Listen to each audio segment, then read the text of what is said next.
ప్రపంచ పిచ్చుకల దినోత్సవం గురించి చెప్పుకుందాం. పక్షుల కిలకిల రాగాలు, అందులో పిచ్చుకల కిచకిచ శబ్దం వింటే ఎవరి మనసైనా పులకించక తప్పదు. అవి చేసే మేలు కూడా అదే స్థాయిలో ఉంటుంది. వాటిపై ప్రేమ పెంచుకున్న వారు ఇళ్లలో వాటికి ఆహార పదార్థాలు, త్రాగునీటిని అందిస్తారు. నేడు ప్రపంచ పిచ్చుకల దినోత్సవం సందర్భంగా ప్రత్యేక కథనం. జీవన విధానం. పిచ్చుకలు చిన్నగా ఉంటాయి. దీని శాస్త్రీయ నామం పెసరిడియా. జీవితకాలం 3 ఏళ్ళు. ఊర పిచ్చుకలు, నల్ల పిచ్చుకలు, అడవి పిచ్చుకలు ఇలా 13 రకాలు ఉంటాయి. ఇవి క్రిమికీటకాలను, ధాన్యాన్ని తింటాయి. పూర్వం ఇవి గుడిసెల చూర్లు, పెంకుటిళ్లపై కప్పున అంచున ఉండేవి. మగ ఆడపిచ్చుకలు ఒకటిగా గూడు కట్టుకొని వాటి పిల్లల్ని పెంచే వరకు బాధ్యత తీసుకుంటాయని జీవశాస్త్ర అధ్యాపకులు చెబుతున్నారు. తొలిసారి 2010లో పిచ్చుకల ప్రపంచ దినోత్సవాన్ని నిర్వహించారు. Nature forever society of India, ఫ్రాన్స్కి చెందిన ఎకోసిస్ ఫౌండేషన్ ఇతర సంస్థల తోడ్పాటుతో పిచ్చుకల దినోత్సవాన్ని జరుపుతున్నారు.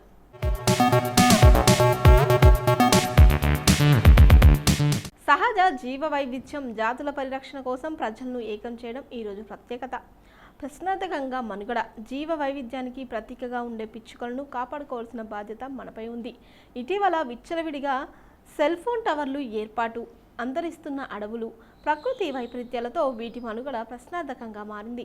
కాలుష్యం, కాంక్రీటు నిర్మాణాలు కూడా ఈ పక్షుల జీవన విధానంపై ప్రభావం చూపుతున్నాయి. కానీ పాకాల అభయారణ్యంలో తాగునీరు, ఆహారం సమృద్ధిగా ఉండడంతో పిచ్చుకలు అక్కడ కనిపిస్తుంటాయి. ఇలా చేద్దాం. వీటిని బతికించాలంటే చిన్న నీటి తొట్లు, ఆహార పదార్థాలను ఉంచాలి. ఎరువులు, పురుగుల మందులను తగ్గించాలి.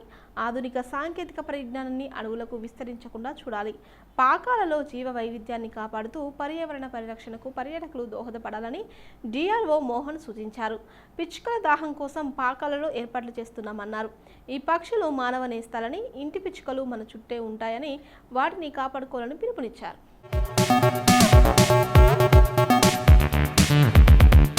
ప్రపంచ పిచ్చుకల దినోత్సవాన్ని ప్రతి సంవత్సరం మార్చి 20న జరుపుకుంటారు. పొద్దున్నే మన కిటికీ దగ్గరో, పెరడులోనో, చెట్లపైననో పిచ్చుకల కిచకిచలు వింటూ ఆనందంగా కళ్ళు తెరిచిన క్షణాలు గుర్తున్నాయా? ఆ మధుర స్వరాలు గుర్తున్నాయా అని అనుకోవడంలోనే నానాటికి కనుమరుగైపోతున్న పిచ్చుకల పరిస్థితి అర్థమవుతుంది. అందుకే వాటిని కాపాడుకోవాల్సిన బాధ్యతను గుర్తు చేస్తూ పిచ్చుకల పరిరక్షణపై అవగాహన పెంచడానికి ప్రపంచ పిచ్చుకల దినోత్సవం జరుపుకుంటాం. వరల్డ్ స్పారో డేని 2010లో nature forever society of India ప్రారంభించింది. ప్రతి ఏడాది ఏదో ఒక థీమ్ ఉంటుంది. ఐ లవ్ స్పారోస్ ఇదే ప్రపంచ పిచ్చుక దినోత్సవం 2025 అధికార థీమ్. ఇది పిచ్చుకలు, మనుషుల మధ్య ప్రేమను, పర్యావరణ పరిరక్షణలో పిచ్చుకల బాధ్యతను గుర్తు చేస్తుంది. పిచ్చుకలను రక్షించడం అంటే మనల్ని కాపాడుకోవడమే. హాయి గొలిపే, ఉత్సాహపరిచే పిచ్చుకల కిలకిల రావాలు రాబోయే తరాలకు అందించిన వారమవుతాం. 10,000 సంవత్సరాలుగా పర్యావరణ సమతులను కాపాడడంలో ముఖ్య పాత్ర పోషించిన చిన్ని జీవి పిచ్చుక.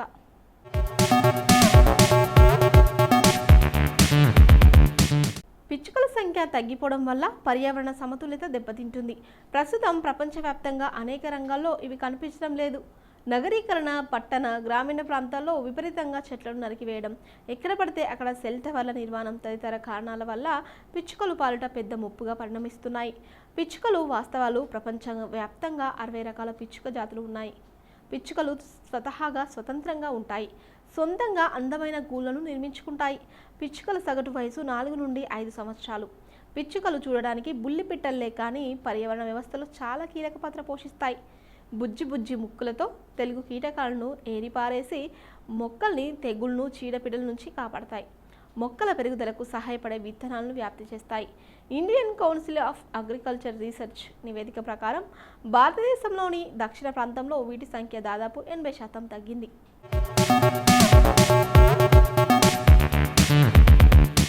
తీర ప్రాంతాల్లో 70 నుంచి 80 వరకు తగ్గాగా ఇతర ప్రాంతాల్లో 20% తగ్గుదల కనిపించింది.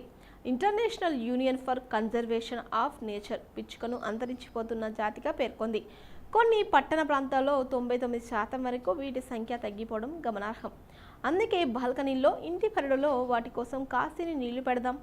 బర్డ్ ఫీడర్ను ఉంచి వాటిల్లో కొన్ని బియ్యం గింజలు లేదంటే మనకు అందుబాటులో ఉన్న ఇతర తృణధాన్యాల్ని వాటికి ఆహారంగా అందిద్దాం. హే పిచ్చుక, గూడు కట్టుకో అని ఆహ్వానిద్దాం. నేచర్ ఫరెవర్ సొసైటీ స్థాపకుడు మహమ్మద్ దిలావర్, భారతీయ ప్రకృతి పరిరక్షకుడైన దిలావర్ నాసిక్లో పిచ్చుకల పరిరక్షణ ప్రయత్నాలతో తన ప్రస్థానాన్ని ప్రారంభించాడు. ఇతని కృషికి గాను టైమ్ ఇతన్ని 2008లో హీరోస్ ఆఫ్ ద ఎన్వైరన్మెంట్లో ఒకటిగా గుర్తించింది. ఒకసారి సొసైటీ కార్యాలయంలో కబుర్ల మధ్యలో ఈయనకి ప్రపంచ పిచ్చుకల దినోత్సవం అనే ఆలోచన వచ్చింది. ఇతర సాధారణ పక్షుల పరిరక్షణ గురించిన సందేశాన్ని ఇవ్వడానికి ఒక రోజును అంకితం చేయడంతో పాటు జీవ వైవిధ్యానికి తగిన అందాన్ని చేకూర్చడంలో వీటి పాత్రను గుర్తు చేసుకోవడం ఈ దినోత్సవపు ఆశయాలు.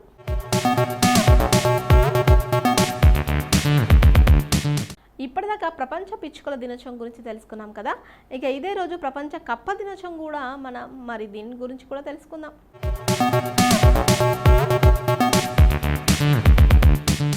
వెన్నెముక ఉన్న జీవుల్లో ఉభయచరాలే మొదటిసారిగా నీళ్లను విడిచి భూమిపైకి ప్రవేశించాయి.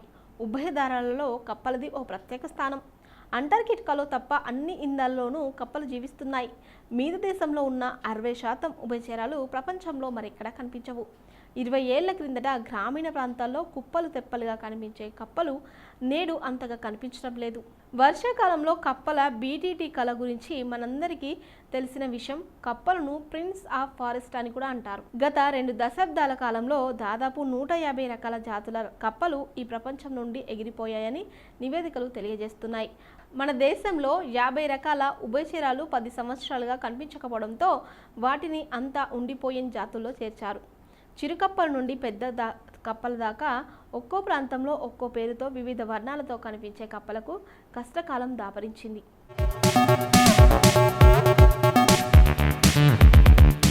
అంతరించిపోతున్న కప్పల విషయంలో మన దేశంలో అగ్రస్థానంలో ఉంటే, వేగంగా అంతరించిపోతున్న జీవజాతుల్లో ఉభయచరాలే ముందు వరుసల్లో ఉన్నాయి. ఈ నేపథ్యంలో కోట్లాది సంవత్సరాల కిందట తీవ్రమైన రసాయన మార్పులను కూడా తట్టుకొని మనుగడ సాగించిన కప్పజాతులు జీవన విధానాన్ని ఎందుకు అంతరించిపోతున్నాయో తెలుసుకొని వాటి పరిరక్షణకు చర్యలు తీసుకోవాల్సిన సమయం. కప్పల జీవన విధానం. కప్పలు చిన్నగా మెత్తగా ఉండి భూమి మీద నీటిలోనూ జీవించే ఉభయచర జీవి. కప్పలు సముద్రంలోనూ ఉప్పు నీటి సరస్సుల్లోనూ గాని జీవించవు. కప్పల అధ్యయనాన్ని వాటరాకాలజీ అంటారు. సామాన్యంగా కప్పలు ఆహార స్వీకరణ కోసం రాత్రిపూట వరియాల నుండి బయటకి వస్తాయి. కప్ప నోటి ముందు భాగంలోని సాగినట్టుగా పొడుచుకొని వచ్చి నాలుకపై జిగట పదార్థం ఆవరించి ఉంటుంది. ఎగిరే కీటకాలను పురుగులను అమాంతం లాక్కొని నోట్లో వేసుకోవడానికి అనువుగా దాని నాలుక అమరి ఉంటుంది. ఇవి ఆహారాన్ని అమాంతం మింగేటప్పుడు దాని 2 కళ్ళు పుర్రలోనికి చొచ్చుకుపోతాయి.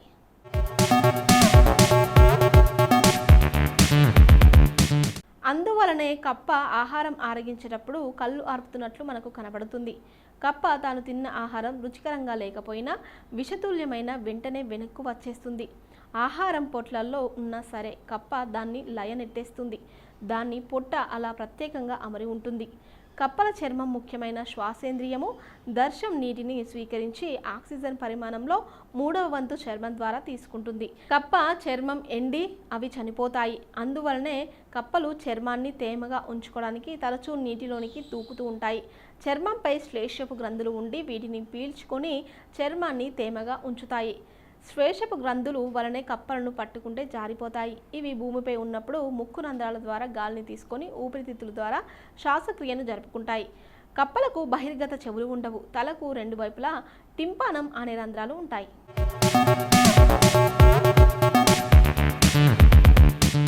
వినికిడిని గ్రహిస్తాయి. కప్పలు నీటిలో ఉన్నప్పుడు కళ్ళు నిద్దికేటింగ్ బెంబ్రెన్ అనే పారదర్శక కనురెప్ప రక్షణలో ఉంటాయి. ఒకరోజు సాయంత్రం మా గురువు గారు కోకా ముత్కుంభరావు రోడ్డుపై నడుస్తూ వెళుతుండగా చిన్న సిట్ గుంటలో కప్పను మింగుటకు నీటి పాము పట్టుకోగానే సమీపంలోని కప్ప పాముపై దాడి చేసి కప్ప ప్రాణాలను కాపాడి ప్రత్యక్షంగా గమనించారు. దీన్ని బట్టి కప్పలు గొప్ప సాంద్రీకరణం వనం గడుపుతాయని చెప్పవచ్చు.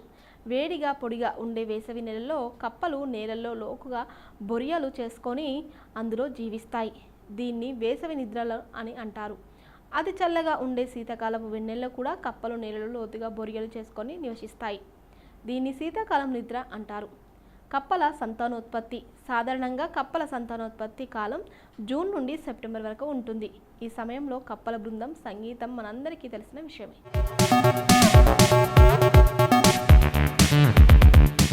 ఇప్పటివరకు ప్రపంచ కప్ప దినోత్సవం గురించి మనకు తెలియని కొన్ని ఆసక్తికరమైన నిజాలు తెలుసుకున్నాం కదా. మరి మార్చి 20వ తేదీన ఒక్కసారి చరిత్రలోకి వెళ్ళి చూస్తే ఎంతోమంది ప్రముఖుల జననాలు జరిగాయి. మరి ఒక్కసారి చరిత్ర పుటల్లోకి వెళ్ళి నేడు జన్మించిన ప్రముఖులు ఎవరో తెలుసుకుందాం రండి.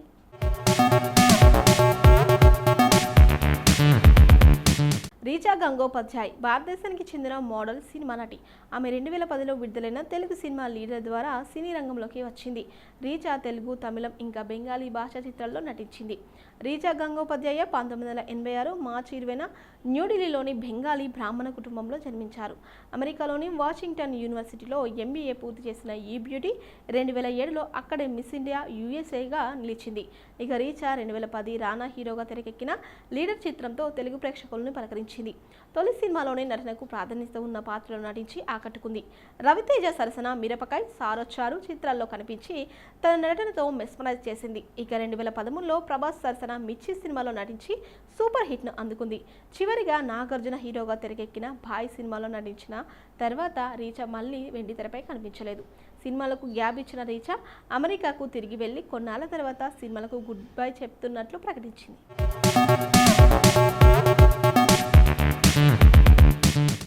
గణేష్ వెంకట్రామన్ భారతదేశానికి చెందిన సినిమా నటుడు. ఆయన 2006లో యాంగ్రేజ్ సినిమా ద్వారా సినీ రంగంలోకి అడుగుపెట్టి తెలుగు, తమిళ, మలయాళం, హిందీ భాష సినిమాల్లో నటించాడు. గణేష్ వెంకట్రామన్ మార్చి 20, 1980న ముంబై, మహారాష్ట్రలో జన్మించారు. గణేష్ వెంకట్రామన్ నటి నిషా కృష్ణన్ను నవంబర్ 2015లో వివాహం చేసుకున్నాడు. వీరికి జూన్ 2019లో వారికి మొదటి బిడ్డ సమైరా, 3 అక్టోబర్ 2023న రెండవ బిడ్డ అమర్ జన్మించాడు. గణేష్ టెలివిజన్ సీరియల్స్లో నటించడం ద్వారా తన నటన జీవితాన్ని ప్రారంభించాడు. ఇందులో అంతరిక్ష, మాయావి ఉన్నాయి. ఇది తమిళ టెలివిజన్లో మొట్టమొదటి 3D సీరియల్. అయితే అతను హైదరాబాదీ ఉర్దూలో చిత్రీకరింపబడిన ప్రయోగాత్మక క్రాస్ ఓవర్ చిత్రం ఆంగ్రేజ్తో తన తొలి చిత్రాన్ని నిర్మించాడు. కానీ అతనికి వెంటనే సినిమా ఆఫర్లు రాలేదు. తదనంతరం అతను రాధామోహన్ యొక్క కుటుంబ నాటకం అభియుం నానుంతో తమిళ సినిమాలో అరంగేట్రం చేశాడు.